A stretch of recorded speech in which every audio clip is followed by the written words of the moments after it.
Welcome back to another episode of We Love the Movies. I am your host, Maya, and as always, I am here with.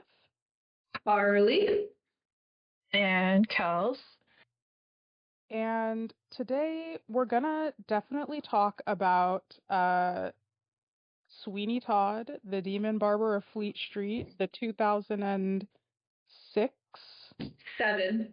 Oh, was it 7? 2007. And you'll understand why I know that so intimately later. Yeah, that's beautiful. Wikipedia describes it as a 2007 gothic music slasher film, which, yeah, I mean, correct on all fronts. But I think Carly, you said you wanted to talk about some movies that didn't make the cut for the podcast. Yeah, if you are a regular listener, somehow, if you're one of those 25 viewers, we get like an average 25 views each week, which I know no one wants to hear people talk about their algorithm. I'm very happy. And I like to imagine it's the same 25 people every week, like really locked in. So if you are a repeat listener, put a smiley face in the comments. Yeah, if you're a repeat listener, if you're here every week, here's a little A little kiss. a little kiss on the forehead for you for back. And so if you listened last week during the tribunal or the trial of Max Landis or Lax Manpith, as it were, you'll remember that we talked about watching Kiss of the Spider Woman, and we did, and it didn't make the cut.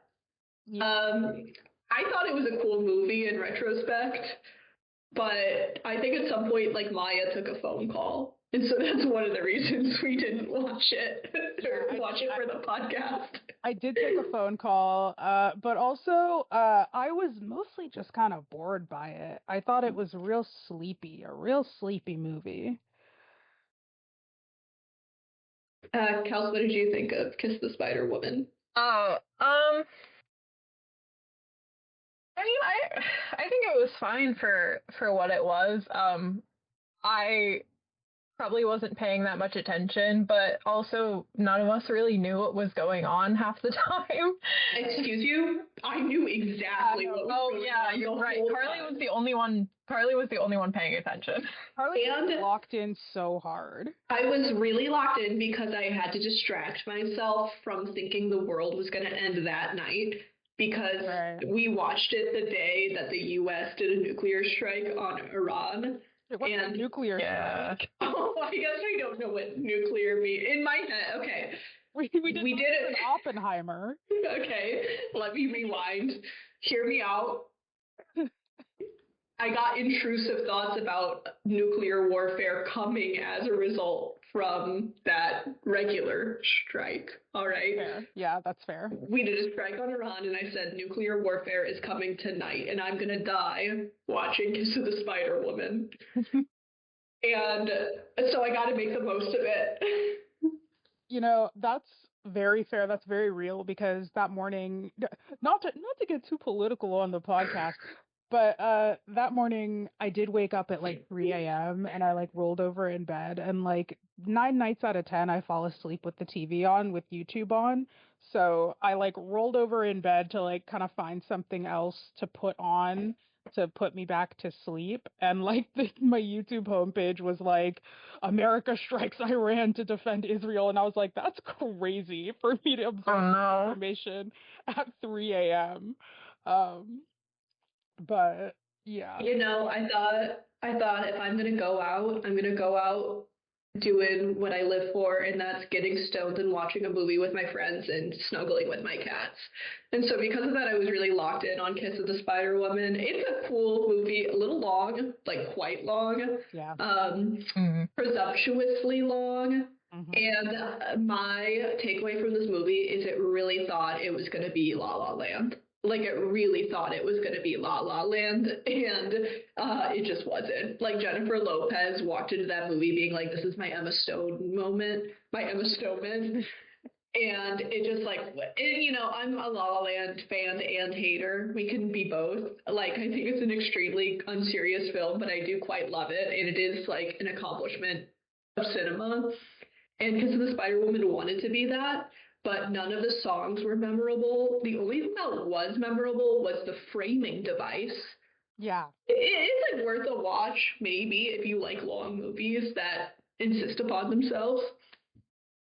Yeah, I was gonna say that because as with the movie that we're talking about today with Sweeney Todd, there are a lot of memorable songs in Sweeney Todd. Yes. Despite the fact that I Mhm. was on the phone for a good hour of Kiss of the Spider Woman, none of the songs I heard in any way stuck in my memory. So Here's the difference between Spider-Woman and Sweeney Todd. Sweeney Todd is a musical that is like built and told through the music mhm. versus like Spider-Woman where like every now and then we got a song and the songs were like incredibly mid and it kind of felt like a chore to watch them. Yeah, they were just kind of like really pulling you away from what seemed to be the more urgent storyline of what was going on in the prison. Um, and you kept getting like pulled away by these like metaphorical fantasy sequences that seemed to just kind of waste your time. We also watched a movie, if you want to call it that, called Screened In. Anyone want to talk about Screened In? Yeah, I mean, yeah, we could talk briefly about Screen. Like impressively competent film for being made by a 16-year-old kid, basically. Okay. So the thing about that is it was written by a 16-year-old. It was directed by her mom. So Mm. it's probably more competent because there was a competent adult behind the camera. Um, and the writing does feel like it was written by a 16-year-old. Yeah, it does. But like we can't like that's not yeah, a 16-year-old wrote a movie that feels like it was written by a 16-year-old. Yeah. Open and shut case. Yeah, I like so Screened In is it's a 55-minute long, I guess, a short film. And it's free on YouTube. You can watch it if you like. But it's basically just a movie about phone bad, about how, people get addicted to their phones and it can lead to all sorts of catastrophes and bullying. Probably my standout moment from that movie is the beginning where the bully sees the girl taking her medication on like a park bench and then like takes a picture and posts it on Instagram and puts like Casey is mentally ill caption. My favorite part of the movie is how she was so distracted by her phone that she let one of the children she was babysitting wander off, and the other child she was babysitting OD'd on her medication, got into her purse, Yeah. started taking her meds, and had to go to the hospital and went into a coma. And mostly everyone was still chill with her about it. Yeah, everyone was so like they were like, mistakes happen. And it's like I feel like nobody would ever be that nice to me. I feel like she would be charged with criminal negligence. Maybe the family decided not to press charges. But So yeah, we watched those two movies of varying levels of good and bad. Speaking of movies, Kels is going to lead us into our next segment about movies, like this whole podcast is, depending on the day. Yeah, so the 46th Golden Raspberry Awards, the results came in. I was still awake a little bit after midnight, and basically how the Razzies work now is they just upload a video to their YouTube channel announcing the winners. oh, that's a shame. I wish they did a ceremony. Yeah. So I watched like a little bit of it, and there was some animation in the video. The video is only like 3 or 4 minutes, and the animation was very clearly AI slop, so that's fun. No. But importantly, War of the Worlds won 5 out of the 6 awards that it was nominated for. Sweep. Let's go. Let's fucking go. Sweep, absolute sweep. Boom. So it was, yeah, so it won the whole thing. It won Worst Picture, and then it won Worst Director, Worst Actor,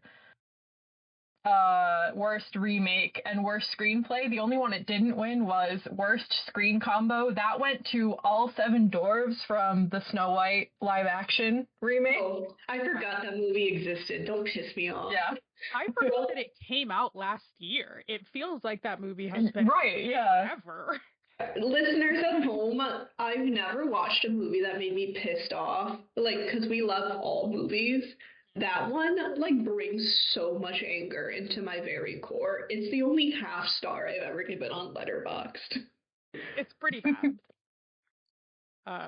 No, that's great though. That well, I think it's bold of the Razzies to assume that there was a screenplay for War of the Worlds. Yeah. I have no choice but to initiate. No, I have no choice, or I see no other option to initiate this War of the Worlds. Razzie award-winning line. Yeah, incredible stuff. I love it. Any other points of interest at the Razzies?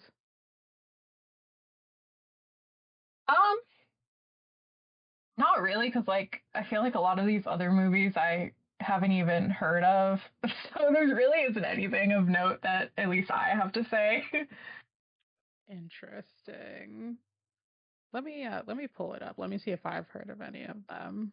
You probably have. Maybe. I'm unemployed. Heard about a lot. Sorry, I'm on the Wikipedia page.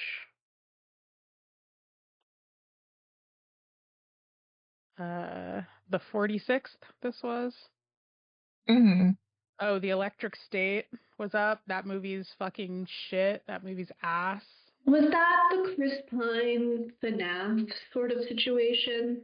Like, kind of. It's like not really FNAF. It's more kind of like, yeah, I guess it is kind of FNAF-y, but like, I guess like where FNAF is like, they're about, like the suits are possessed by the spirits of children.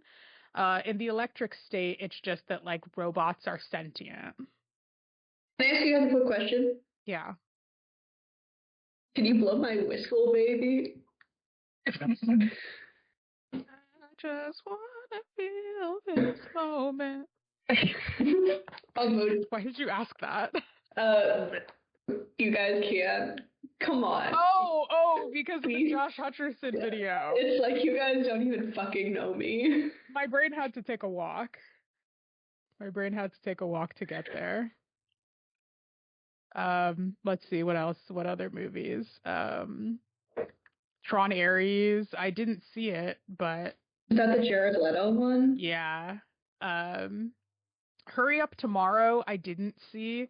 I think my mom said that she like tried watching it on a plane and she didn't like it. That was the movie that The Weeknd did with Jenna Ortega.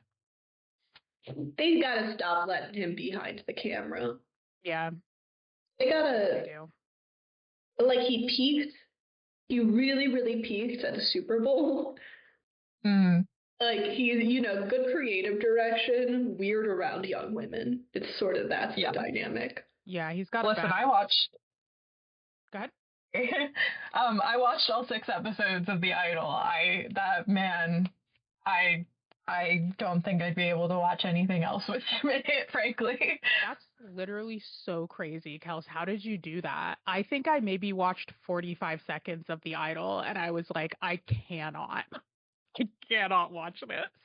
Was that produced by the same guys who did Euphoria? Sure was. Yep. You should need a license to make a movie about teenage girls. Yeah, I agree. Sorry, I'm still looking at the Razzies. The Smurfs is in here for, I don't think I did watch that. Do they even care that Rihanna is Smurfette? It seems like almost nobody cared that Rihanna was Smurfette, which is so crazy.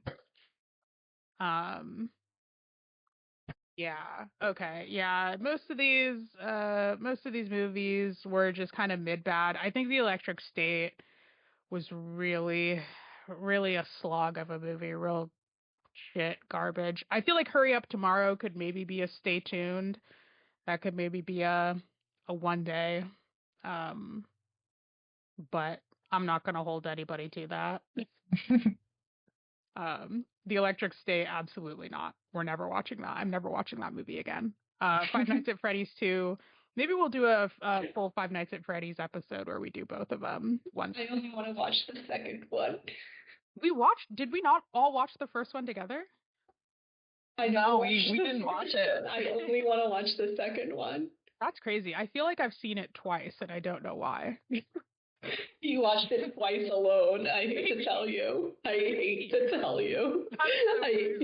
to be the bearer of the news that you watched the Five Nights at Freddy movie twice on your own. That's real crazy of me. Wow. Yeah.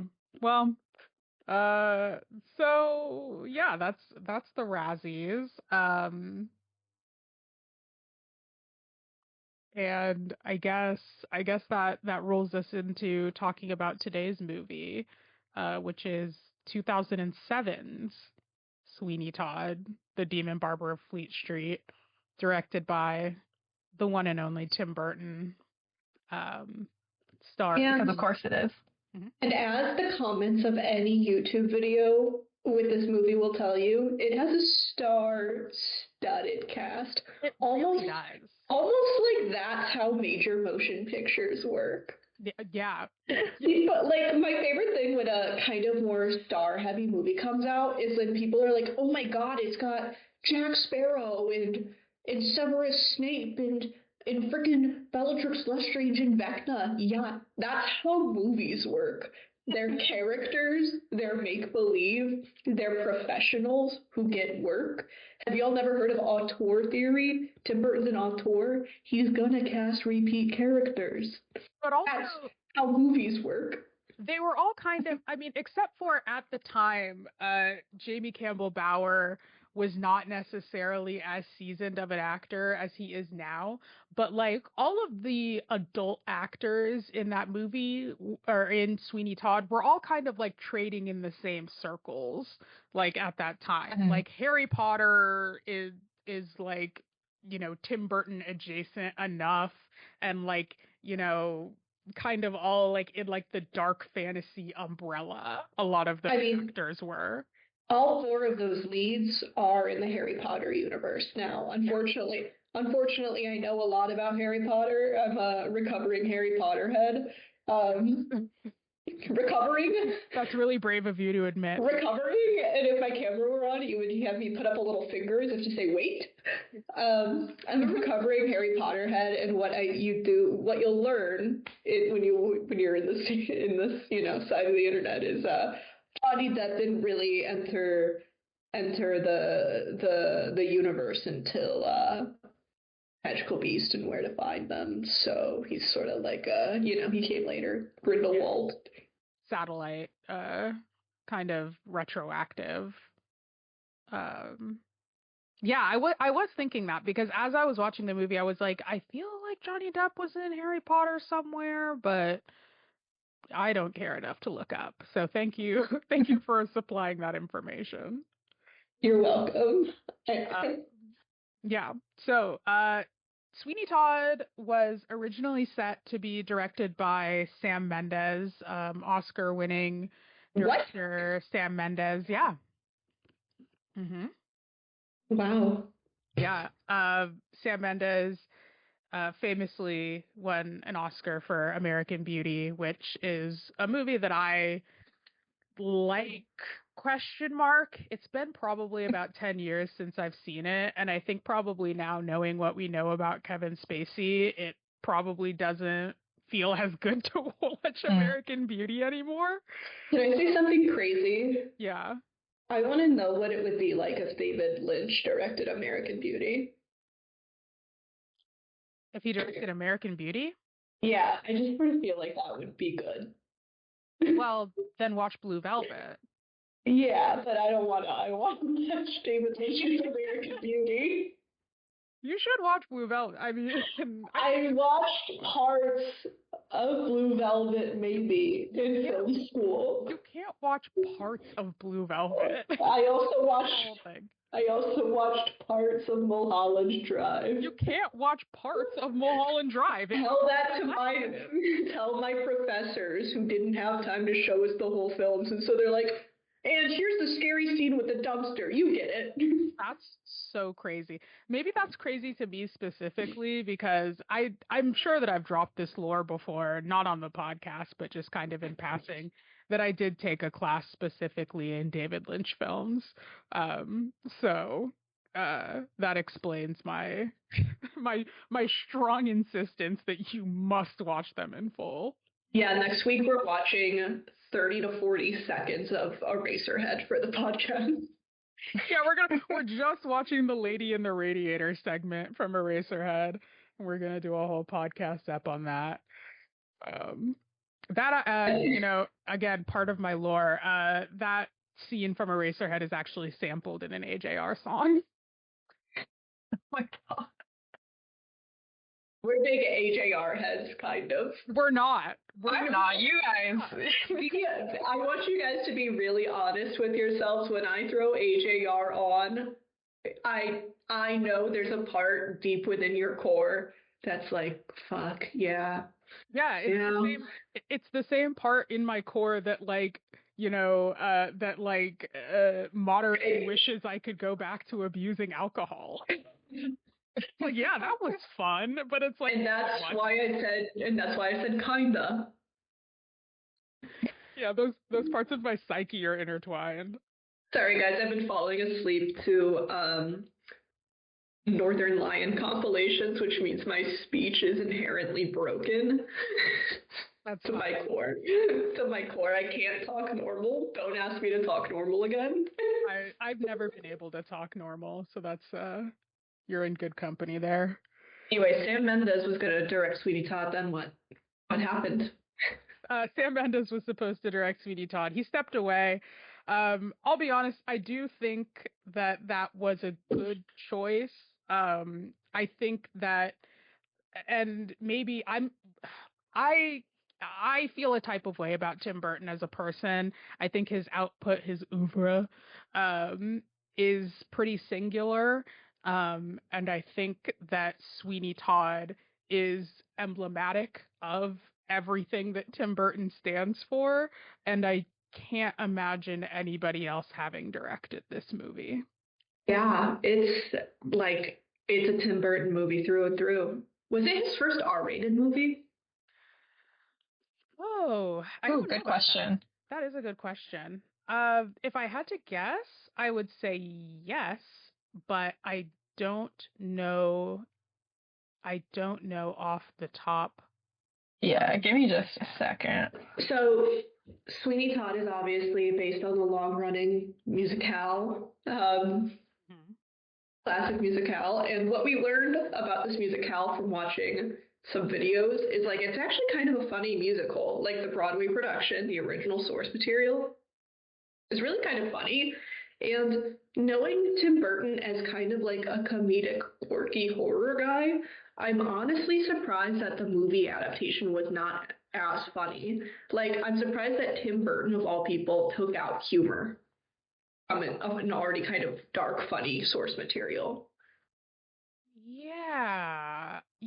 I think, let me look at where this landed in his career, because there was a kind of era where he did kind of stop being funny. Yeah, I feel like he's just so known for this whimsical levity that comes to the macabre in a way that, certain 13-year-old girls really hooked on and it had their brain chemistry changed by. I feel like looking around my office right now, I'm like, yeah, I grew up on Tim Burton. I've got maroon walls and a happy face, but also skeleton parts. But there is no levity to speak of in this movie. There is no comedy. There's no smiling. Hold on, I raise a finger to that. I think the Pirelli's Miracle Elixir segment is indeed intended to be comedic. Yeah. Yeah. Yes. Absolutely. Yeah. You're correct. I think the character of Miss Lovett, even though Helena Bonham Carter plays it pretty straight, I think it's a comedic character in general. I think she's playing it as big as she could, but yeah. Let me roll back my statement. I think this movie is much drier than I would see from a Tim Burton movie, typically. Kels, did you manage to figure out if this is his first R? Yeah, so it wasn't his first R-rated movie. I believe his first one was Ed Wood from 1994, which I haven't seen, but Johnny Depp is also in that movie. Mm-hmm. Yeah, Ed Wood. It's been a long time since I've seen Ed Wood. I don't remember why that movie would have been R-rated, but it's a good one. I mean, like, I'm looking at Tim Burton's filmography, and I fear the only bad movies in here came after this. This is like Alice in Wonderland. Sorry guys, I'm an Alice in Wonderland apologist. I'm a Tim Burton's Alice in Wonderland apologist. Explain yourself. Okay, Exhibit A, it's good. Exhibit B, the soundtrack is really good. Okay, well that wasn't him. You can't do that. Exhibit C, the colors are nice. No, they're not. So I guess I'm not allowed to have an opinion? No, you're allowed to have an opinion. I just disagree. Now, the sequels are where they get bad.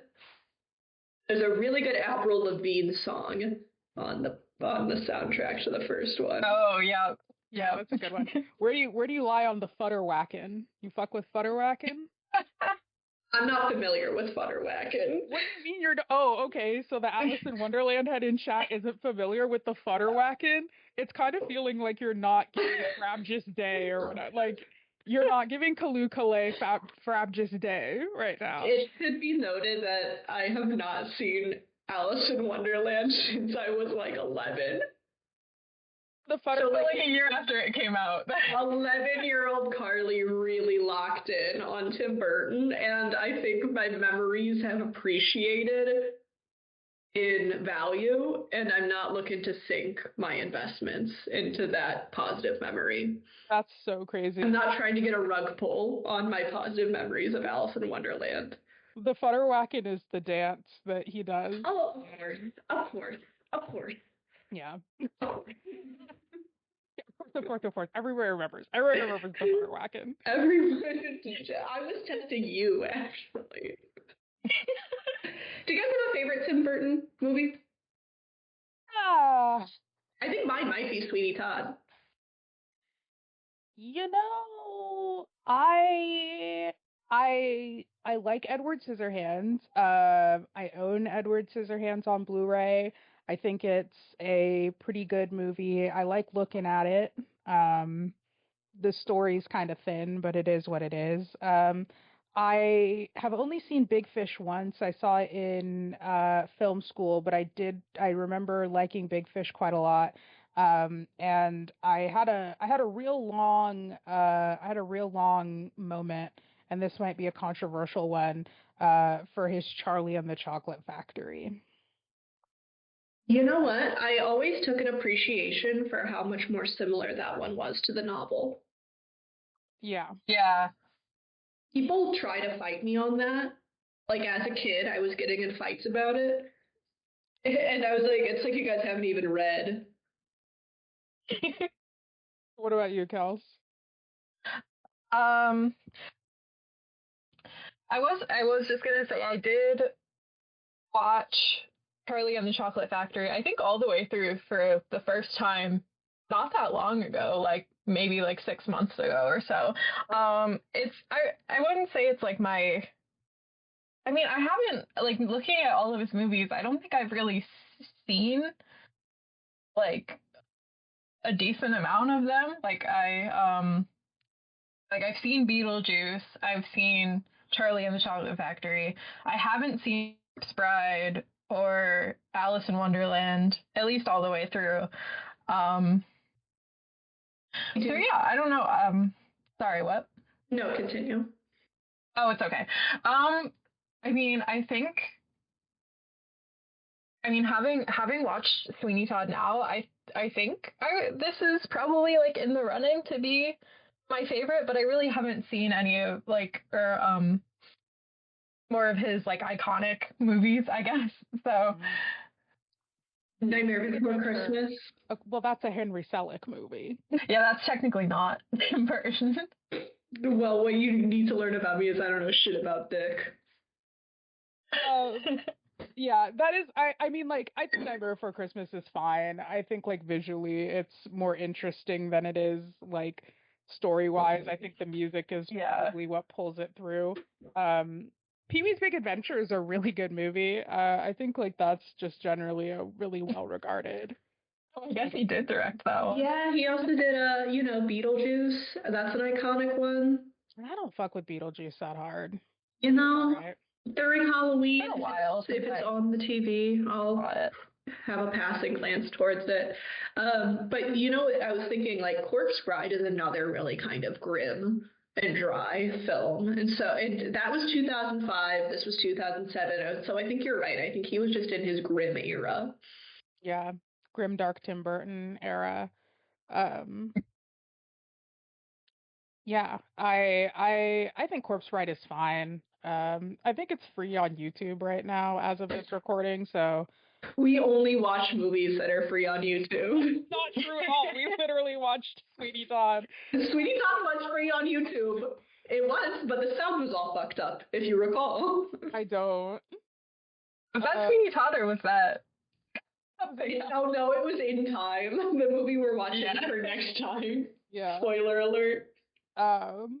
Yeah, Dark Shadows is okay. Has anyone else seen Dark Shadows in the chat? No, wasn't that a reboot of a little soap opera? Mm-hmm. Yep. Yeah, that one I only remember parts of. I don't mind it. I think it's all right. I mean, like, not worth going out of your way to see probably, but like if you're bored and it's like on a streaming service that you have, I mean, like, why not? But yeah, Sweeney Todd definitely among the top Tim Burton movies ever, probably. So shall we get into it? A little plot recap? Yeah. Who's doing the recap? Do we have something prepared, or do you want me to freeball it? I don't have anything prepared. Totally, we can freeball it. All right. So in this film, Johnny Depp plays, I guess, a barber who was like married to a lady who was beautiful, and that's a sticking point. And then his wife, she was beautiful. And they had a daughter whose name was Joanna. And then an evil, corrupt judge came and like framed him for a crime. And so he went to jail or whatever, prison camp, whatever, for like 15 years. They sent him to Australia, probably. Yeah, and then he comes back as like maybe he, like, I think in the source material, like he fully dies and comes back as a demon. I don't know if that's true, but in my head, that's the source material. The movie itself doesn't touch on that. All we know is he's back and he's pale and he's mean and he's out for revenge because he comes back and finds that his wife is dead and his name is disgraced. And the judge, the evil judge, has a weird sicko wardship with his daughter. Mm-hmm. And the sailor, Anthony, who saved his life on the sea, is also here and wants Joanna, and that's the thing. It kind of feels like, I said this when we were watching it, but it kind of feels like there's only one woman in all of London. Because it seems it's Joanna. Yeah, everybody has descended upon Joanna with their own bizarre designs on her. And so now he's back and he meets this really country woman named Mrs. Lovett, who's like obsessed with him, and she's making pie, and her business is kind of flopping. Yeah, it's flopping because there's no meat, and her facilities, getting a total F with the health board. And like her predecessor used to eat cats, but Mrs. Lovett isn't fast enough to catch cats.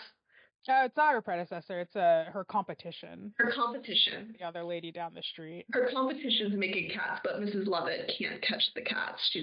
She's sort of chopped. And so she's like really obsessed with Sweeney Todd, who is basically like, I'm gonna get revenge and kill people via barbership. And then Mrs. Lovett's like, great, you'll kill the people and I'll make them into pies. And then, as one might expect, this operation can only go for so long. And like in the end, so many people die. And there's lots of really good songs in between. Did I miss anything of importance, really? Oh, but his wife was alive all along. Yeah, well, I mean, there's basically they like Anthony, is that his name? Anthony is going to rescue Joanna from the judge and is kind of working with Sweeney to release Joanna. But he's a flop. Yeah, but they both kind of flop on that front, and like yeah, Joanna ends up escaping. What happens at the end? Does she end up even going with Anthony, or does she just escape on her own? That part is left open. Sweeney Todd like tries to kill his own daughter after killing his own wife, but then he like doesn't have the time, and so he says like, forget I exist. And then he gets murked. And so like we presume that Anthony came back and they went away together. And she was like, that was crazy. And then they just like live a weird life. Yeah. Yeah, that's pretty much it. Yeah, and it turns out that Mrs. Lovett had lied to Sweeney. She said that his wife took a bottle of poison, but never really elaborated on it. And so Sweeney took the implication that meant that she had died. And Miss Lovett was just kind of like, I never really said that. Like, because she's such a simp. She's so yandere for Sweeney Todd. So pathetic. Like, I said this in chat. Mrs. Lovett, it's like, that's what it feels like to have a crush on a boy. Like it just feels so pathetic to crush on a boy. Like, it feels like every time I talk to a boy that I maybe have a crush on, I feel like I'm like a pathetic Mrs. Lovett simp. Yeah, just like by the Sea is like her simp anthem, where like she's completely envisioning like a lovely little life with him, and he's just like, whatever, fucking. She is singing fan fiction. Right, exactly. Yeah, there's a child, there's a little boy named Toby. Yeah. Is it Toby? Toby. I don't like Toby. I don't fucking care for Toby. Toby could not. He's just there. Yeah, he's just kind of there. Not a fan. Don't think he needed to be included in the story at all. I feel like the only reason that he's there is for the Pirelli's Miracle Elixir song, and then they were like, we have to do something with this kid. In the movie, that might be true. I'd be curious to see the production, to see like how his story affects things. I feel like it's the same. From what I can tell, it seems like Toby acts like pretty much only as a character to humanize Miss Lovett, because she kind of adopts him as a son, and then he tries to warn her about Sweeney, not knowing that she already knows. And I think that song is also present in the stage musical, which it's such a drag, that song. Nothing's gonna harm you. Ugh. Not while I'm around. That's exactly how it sounds, everyone. I'm doing a really spot on impression. That's literally exactly what it sounds like. It's like speaking of Willy Wonka, it's such a cheer up Charlie moment. Oh my god. Yeah. Just the Chin up, Charlie. Like, the musical just grinds to a halt for this slow, boring song. Have you guys ever seen okay. Real Muppet heads will know exactly what I'm talking about. Do you know the Love Is Gone from the extended cut of the Muppets Christmas Carol? No. I do not. Okay, well, The Love Is Gone is exactly one of these songs. Oh. Real Muppet heads know The Love Is Gone, and real Muppet heads love The Love Is Gone because it's such a downer. No, I'm not familiar with that number, but perhaps that's because God has put many roadblockers in my way to keep there from being more Cheer Up Charlie songs. It was a deleted scene. They made the correct call and cut it. It has sort of a cult following because of how much it sucks. People love it because of how much it sucks. Who sings it? Is it Robin? No, it's just it's Scrooge's whatever girlfriend or whatever. Oh. Okay. Crazy. Huh. It's such a nothing burger. It's incredible. Wow.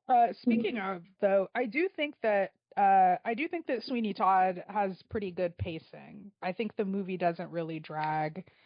It's quick. Yeah, I was surprised at just how quick it is. It feels like it takes the first half of the movie takes place over 2 days, and then we just kind of montage through to the end. It's great. Yeah, it's 116 minutes, just under 2 hours. Real economical with the time there, and I do love that. I love a movie under 2 hours. Ugh. My opinion, 85 minutes, goat movie time. 85? That's real short. Yeah, and most people don't have that much to say. I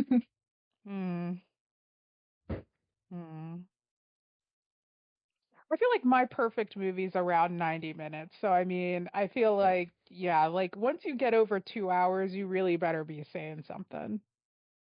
Which most of the ones we've watched that are 3 hours, I don't think they needed to be that long. Except for Megalopolis. That movie could be 6 hours. Oh, God, we gotta watch Megalopolis for the podcast. How? My dad has a Chinese burned Blu-ray of it. God, Mr. Pinion is coming through. Yeah, I'll see if I can get my dad to send me a bootleg Chinese copy of Megalopolis. And you know what? I think it would be fun to watch it and also watch Megadoc alongside it because Megadoc is really fucking funny. Yeah, we definitely have to. Yeah. Do you guys know that Red One is over 2 hours long? Yeah, I mean, it feels it. Yeah, it definitely feels it. I can't watch that movie anymore. Unfortunately, it was my favorite movie, and last time I watched it, I had a medical emergency. Oh, no. Oh, boy. Yeah. So... Yeah, very economical with its time, Sweeney Todd is. Unfortunately, we do have to give it up for Johnny Depp. I think he does a good job in this role. Another one where it's I don't know if I can imagine anybody else playing the role in this movie.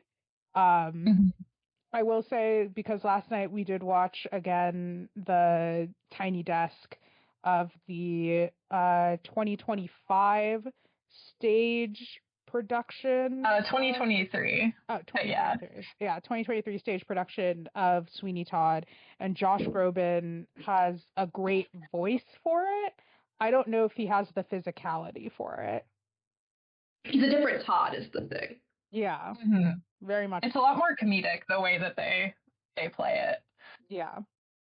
Yeah, they had a bimbo Mrs. Lovett. I love her so much. I do want to issue an apology to that lady whose name I don't know, frankly, unfortunately. Her name is Annalee Ashford. Annalee Ashford, I'm going to issue you an apology because several months ago we actually watched that Tiny Desk concert in voice chat. And we were really skeptical of the choices you were making for Mrs. Lovett at first. But upon revisiting, we endorsed them wholeheartedly. So here's just our apology to you. We were wrong. Yeah. Yeah. I love her fluctuating, bizarre accent. Um, I love her silly little mannerisms. Yeah, I think that's a really fun way to play that character. It was beyond our comprehension. That's how good it was. It took us a second watch. Yeah. Earlier I watched a bootleg of just the part with the song A Little Priest where they're singing about cooking people into pies. And there's the way that Josh Groban and Annalie Ashford play it, like they're just like giggling and like laughing a lot of the time, and there's a moment where Annalie straight up like lays down on the floor and like spins around while laughing, and it's the funniest thing I've ever seen.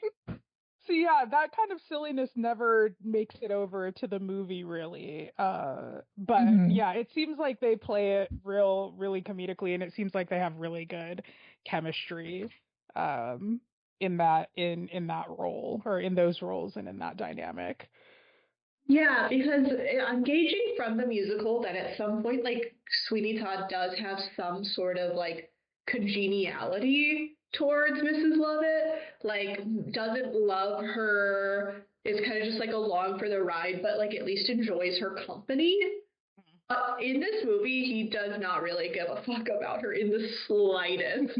Like, seems vaguely annoyed with her most of the time, which is just a diversion from the original text, if you will. Yeah. I remember last night while we were watching it, I just kept saying, "Girl, he does not give a fuck about you." And it's like, that's how it feels. Like, she'll just be like singing behind him, and he's like in a completely other world. Like, he's not even there with her. Which I imagine in the original, like, that is what would make the betrayal more powerful. Mm-hmm. In the movie, you're like, okay, so she lied. Yeah, she's a bad person. She's been eating people this whole time. Yeah. Like, it just like at the end when he kills her in the movie, it just kind of seems like it's like, well, that was just the final annoyance that was like, all right, let's get rid of her. Like, it didn't seem like it was anything that, it didn't seem like a betrayal. It just seemed like he was like, ugh, this bitch has caused me enough issues. I think it's time, we're about an hour in. I think it's time to get into the forecasted 15-minute diversion to talk about Sweeney Todd's relationship with his daughter as prescribed by Maya. Oh, we gotta talk about lots of interesting, like, parental slash pseudo parental dynamics in this film. Yeah. So, the thing about the thing about Sweeney Todd and Joanna is that it seems to me that Joanna only exists for Sweeney within the context of being some sort of vestige of his dead wife. Can I tell you something, Maya? Yeah. That's really common in white dads. That's white. I don't like white dads have weird things about their daughters. I don't think this is as common in other races or communities, but like white dads are out here marrying their daughters in pretend games. That is interesting. Does this happen in the Black community? Are dads out here playing marry your daughter? No. Not really. So next time a white lady is annoying, say, hey, she might have married her dad at 8. Let's give her a break. Oh my God. Yeah, but I mean, like, yeah, like anytime he talks about Joanna, I was listening to this again. I went on like a whole show tunes thing last night after we got done watching the movie. I know it was really nerdy. I was in my apartment singing along to Cabaret. It was really bad.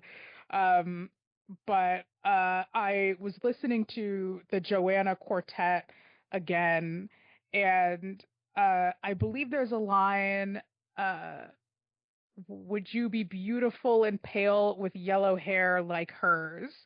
And like, it's like, it seems as though his only idea of Joanna exists within the context of his dead wife. it's very strange. And like, yeah, he's like calling her my dove, my pet. Um, yeah, just like a very strange way to think about her. I think there's also Pretty Women.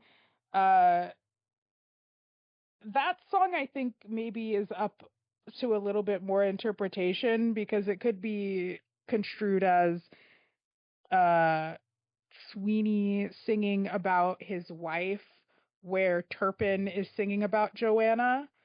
But Oh, I construed that construed. I interpreted that as Sweeney is egging him on to like, you know, build rapport and manipulate and get kind of information out of him.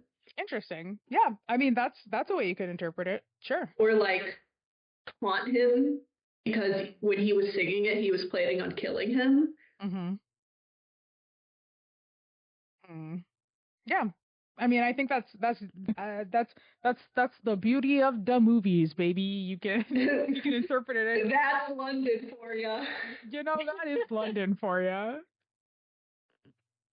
But yeah, I think I just feel like in the grand scheme of things, the way that I personally interpret Sweeney's relationship with his daughter or lack thereof is that she is a kind of avatar of his supposedly dead wife.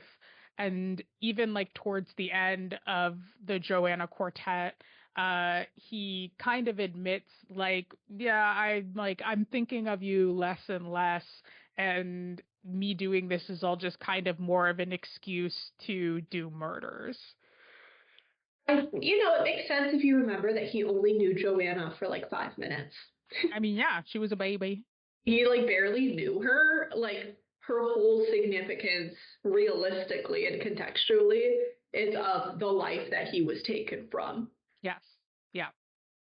Mm-hmm. Pretty women drinking coffee. It's interesting that the lyric is drinking coffee. Why is that interesting? Because that's England for you. They don't really drink coffee like that in England. They're tea heads. This was like Gothic Victorian England. Is that would that have any bearing on the availability of tea or coffee? I don't know. I'm not. That's not me trying to pull a gotcha. That was. I'm employed. I have no idea about the relationship between coffee and tea. That's I say as if I didn't bring it up. No, yeah, that's just me making a guess, but that could have also just been like a Sondheim thing of him like not even thinking about it. Yeah. Well, is Sondheim English or American? Oh, I don't know. I think he's American. I think he's American. Let's have a check-a-rooney. Oh yeah, he's American. Yeah. There was a moment where Kels was like, "No one's smiling in this movie," and I'm like, "Yeah, they're in London. They're in London. People don't really smile there. Look at the weather." And it seemed like it was like economic depression London. Like people are eating cats. It seemed like people are eating cats and bugs and still going to the barber for some reason. Yeah, everybody was dirty and hungry. They were in a Tim Burton movie, so there would be no smiling. Now might be a good time to go to our last segment of the day. We thought it would be fun to bring you all, mostly each other, some YouTube comments from the movie. Typically we would pull, because we watch a lot of movies free on youtube.com, typically we would pull from the movie itself, but we outstretched our little tentacles over the internet and pulled from other videos. And so I definitely have a few. I hope you all brought a few to surprise and delight with. I only have the one. I don't have any YouTube comments, but I have a couple of Letterboxd reviews that I found. Perfect. That's perfect. All right, Maya, you want to go first, and then I'll read some of my YouTube comments, do dramatic reading of them? Yeah, this was a comment that I pulled. I believe it was from an upload of the Joanna Quartet scene. And the comment is just, for someone that kills his customers, he doesn't seem to be rude with them. He treats them in a good way. That one makes me laugh so hard. I love that one. It's like, it's such like it's such a pure reading of the movie where you're just like, where I cannot imagine watching that scene and just being like, hey, he seems like a good barber. Like, all things considered, he's being pretty nice to him. He treats him in a good way. You know what? There is something to his murders. You know what? I do kind of want to unpack this. Yeah. His murders are not gratuitous, typically. No. Yeah, They are swift and merciful most of the time. Yeah. So he doesn't have an anger towards the individual so much as he does an anger towards the populace and said, I'm cutting them out of the equation. And in fact, I put my little finger up again. In fact, in the number We All Deserve to Die, he basically says, like, there's two kinds of people, the people who, like, did dirty and deserve to die, and the other people who I am freeing from this life. Yeah. Yeah. Yeah, there's also the line, I think it's in A Little Priest, that's like something along the lines of how wonderful that it is to know that those above will serve those down below. And that seems to be his ethos, is that he's not really doing it like for He's at work. Yeah. He's clocking in. He's clocking in to do the murders of the upper class, of the rich elites, of the Epstein class. I can't. And yeah, so yeah, I really love just the, for a murderer, he treats them in a good way. I'm gonna try and be straight with these YouTube comments I have. I really want to like take them earnestly, but I'm gonna laugh anyway, I can tell.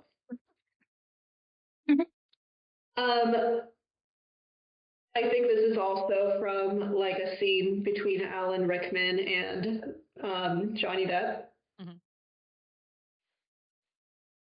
At the Detail Double 8 years ago, wrote, all these comments, I see Snape and Captain Jack. You know who I see? I see two incredible actors singing together, and I'm just sitting here and cry because one of them is gone. That's very deep. I like how it's like, I'm better than you. You people who are saying, here are the people from my precious tentpole franchises. I'm seeing Alan Rickman and a guy who I guess 8 years ago was not yet on trial for possible domestic dispute. I like Alan Rickman is a real Steve Irwin type. Say more. Like, yeah, and I was about to. In that people cannot acknowledge that he ever existed without being like, and he's dead now, actually. He's dead now. Did you know that? Remember that he's dead. And I feel like a lot of sympathy for like Steve Irwin. I'm sure he has his own, not Steve, Robert Irwin, like growing up, like probably not knowing his dad that well. And like anytime he has seen people are like, remember that your dad's dead? Remember? Yeah. Yeah, I think every day probably Robert Irwin wakes up with the knowledge that his dad fucked around and found out. Oh. Next comment. I don't want to get into the discourse about whether Steve, you listen. So on to the next thing, which is once again an Alan Rickman comment. His death hit me more than any celebrity's death ever did. I'm going to listen. I like really need to get through this, sincerely. No, please. I'm going to miss him. Go, Professor, to the great room of requirement in the sky. Oh, I hope Snape is up there teaching fucking defense against the dark arts to the angels. What the fuck? All right, next one. From Joseph L. 7, 1 year ago. Sweeney Todd is a good thriller movie of 2007. Facts. Which is how I intimately knew it was 2007, because that one made me laugh. That's it? That's the whole comment? Yeah, that's the whole comment. I was pretty stoned when I was pulling these last night, and I thought they were so funny. That's this one, facts. This one was at 11:11, so make a wish. From Pierre Luc 111, 1 year ago. Oh my gosh, I took it at 11:11. People hate Joker 2 because it was a musical and nothing else. This movie shows that it is really not only about, quote, being a musical, unquote, but everything around it. Every detail, actors, the music itself. In the musicals category, this is a masterpiece. So I guess it's sort of pitting this against Joker 2. Maya, as the Joker fan in chat, do you have any thoughts? Listen, the second my finger's up now, and I'm going. People did not just hate Joker 2 because it was a musical. No, they hated it because it was a musical and nothing else.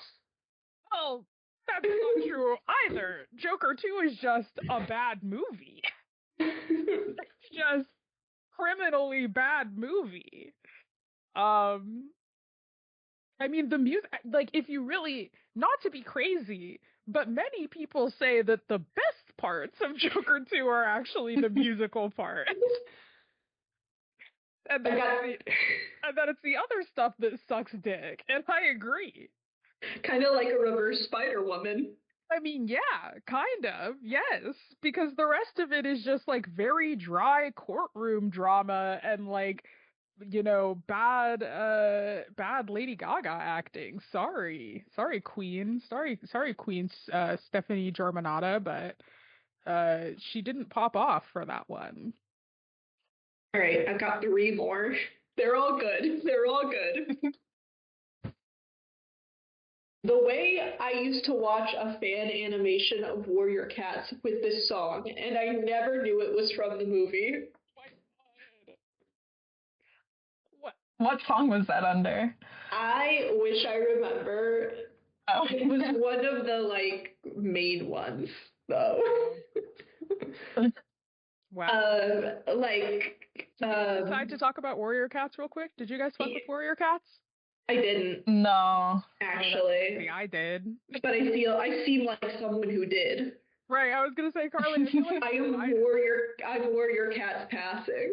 That's so crazy. No, I fucked with Warrior Cats heavy in middle school. Were you guys what? Were you guys like hooked on the Guardians of Ga'Hoole or something? Where were you guys? Oh my god, that movie. It was books first. It was books first. I didn't.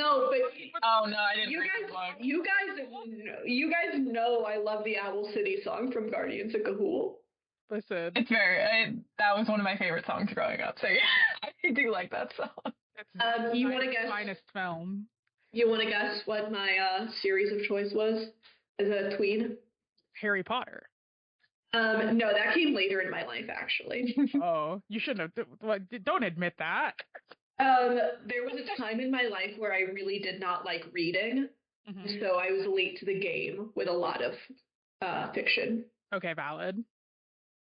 What was your? Can you give us a hint for what your series of choice was? You just gave yourself a hint. What do you mean by that?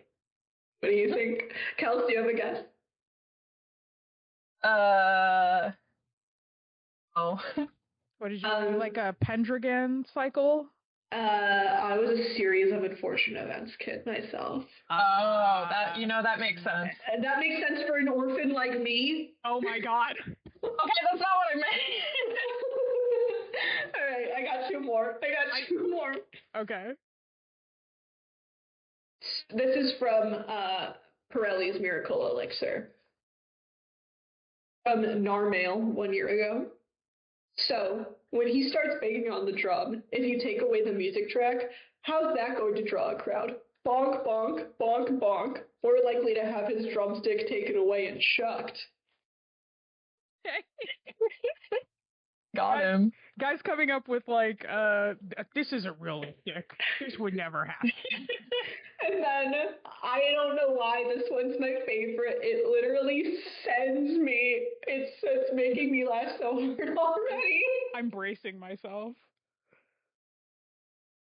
Barbers were also doctors and surgeons at this time in history. Tea, fact. This makes me laugh because I remember watching I Was Alone this Thanksgiving because I'm an orphan, and Oh my god. so I was watching a Northern Lions stream, and someone just commented, like in chat, you know, in many parts of the world they don't even celebrate Thanksgiving. And he audited him for that. And to me these are the same comment. The Barbers were also doctors and surgeons at this time. Can we get a Sweeney Todd? I am a surgeon at this time, as well as a barber. I'd love to hear some Letterboxd reviews. Yes. Yeah, so I sorted them by most popular, but I was like scrolling for a little bit to find some good ones. I have 5 of them. The first one, 2 stars, a very wholesome musical about baking pies. Tea, facts. I know they really thought they cooked with that one. Hey, is that you know what? Never mind. I was gonna ask if you could tell us who wrote that one, because there are some Letterboxd power users that I absolutely fucking hate seeing. Oh, okay, I don't know. It only has 117 likes. Yeah, so.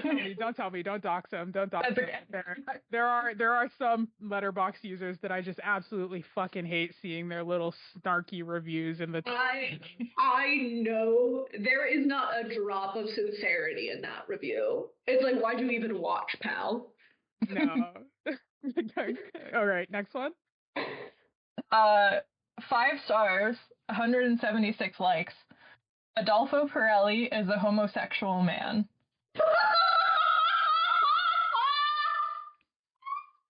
Oh my gosh, rest in peace to the levels of this. I just laughed that's so funny. That's so fucking great. I mean, yeah, sure. Yeah. Sure. 5 stars. Now that's a comment. That's how you leave a friggin' Letterboxd review. That's how you leave a fucking Letterboxd reviews. Take notes, power users.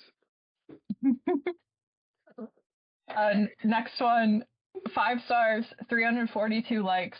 I wish someone would look at me the way Sweeney Todd looks at his razor. Okay. Yeah. Yeah, that one's not as good. Yeah. It's not. This is not to discredit you or bringing them to the table, because I think they're very funny in this context. But like, what do people think they're cooking when they write their Letterboxd reviews?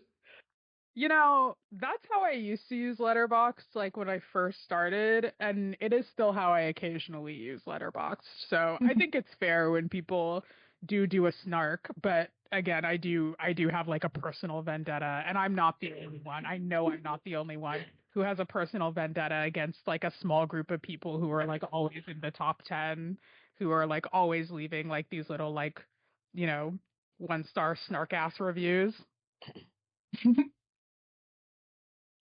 Okay, I the next one that I had, I'm gonna save for last, because that one actually, I hope anyway that you guys will find it funny. But this one, 5 stars, 84 likes. I think I must have really scrolled to find this one. Quote, everything in this room is eatable. Even I am eatable, but that is called cannibalism, my dear children, and is in fact frowned upon in most societies. Willy Wonka, Charlie and the Chocolate Factory, 2005. Nice. Yeah. Wow, deep cut. Right. Yeah. I like that one. That's admittedly one of the best lines in the movie. Yeah. Very true. All right. Okay, last one. Is Sweeney Todd a cannibal? Well, yes. Well, he doesn't eat them. Do we see him eat them?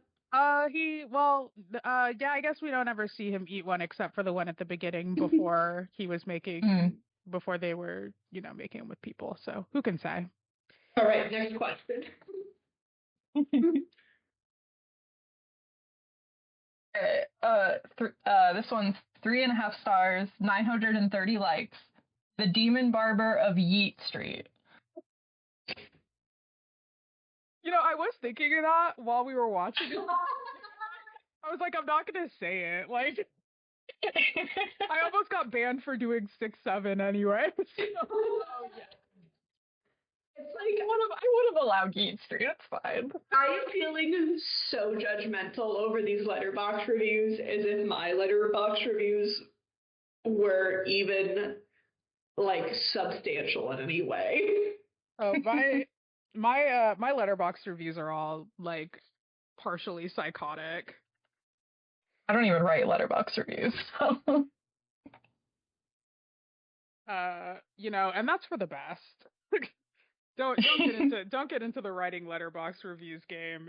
It's a loser's gambit. The last time I wrote a Letterboxd review was for Shark Boy and Lava Girl, and it was they don't even like Max. And you were right. And I was wrong.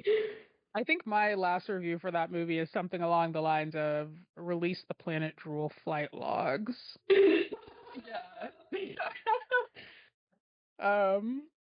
Yeah, I think my reviews of this movie on Letterboxd are both really sincere. So yeah, it's just me glazing Helena Bonham Carter's performance. Mm-hmm. I think that begs the question then, what did we love about this movie?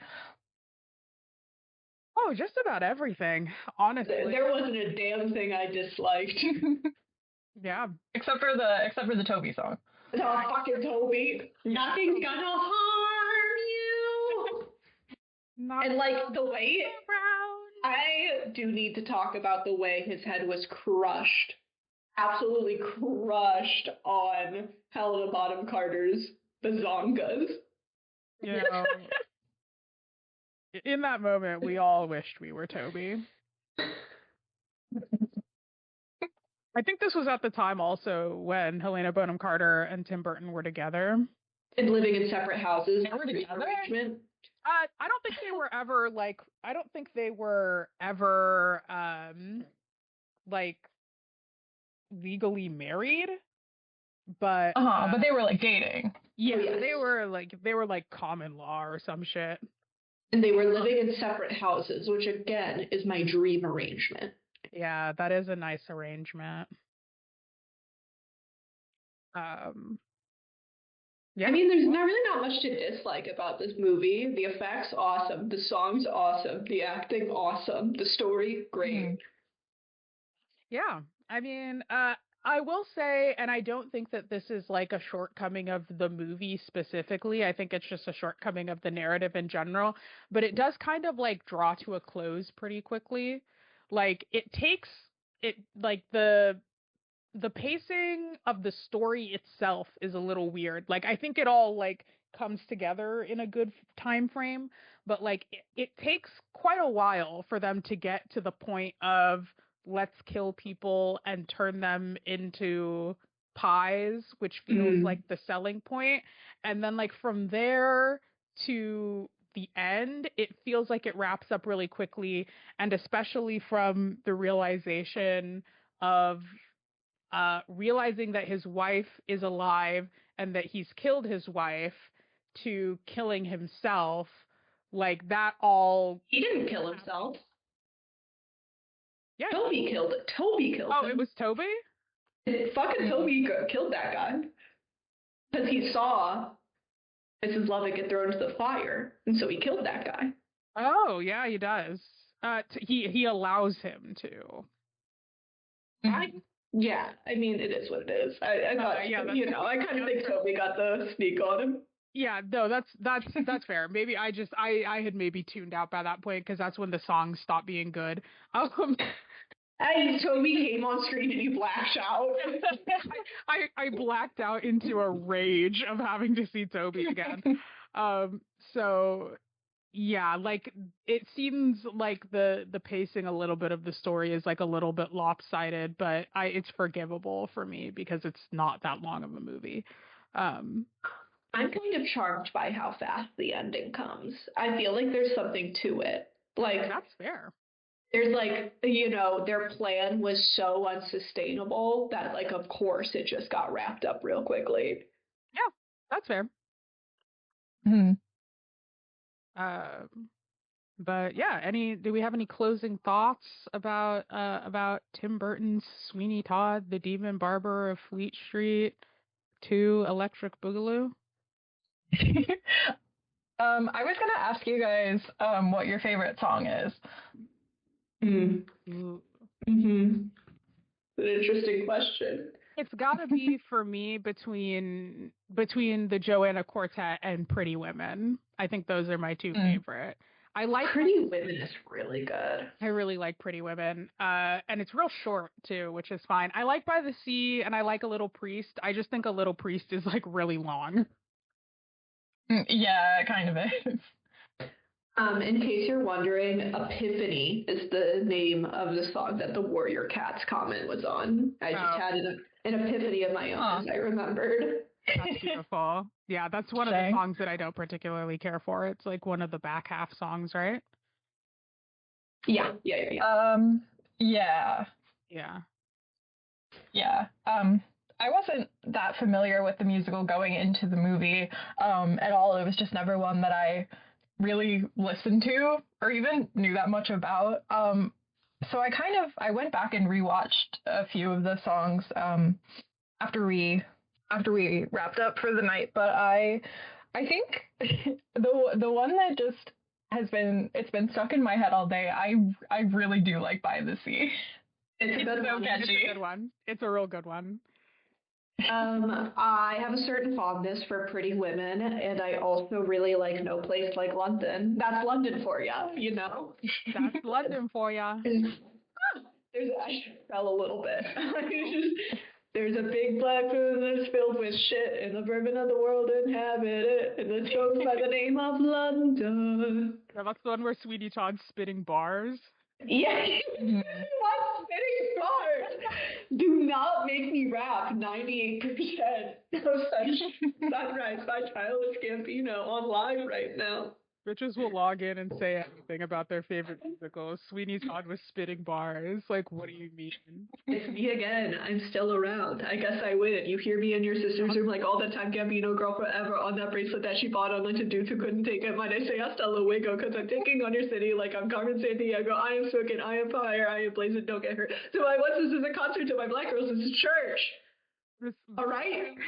This is truly, I feel like maybe this isn't a universal experience because now we're on the subject, but that's me doing the lyrics of Bonfire by Childish Gambino. Yes, yeah, most people are Bonfire, but I'm a little different. I'm Sunrise. Well, I'm also a little different. I do it a little quirked up because I rap Bonfire over the instrumental of Windmill Isle from Sonic Unleashed. Donald Glover needs to hear about this. Well, I made the mashup. The mashup is, I think, somewhere on YouTube or maybe on Twitter somewhere. But it's like a tick. I hear it and my brain just starts doing Bonfire.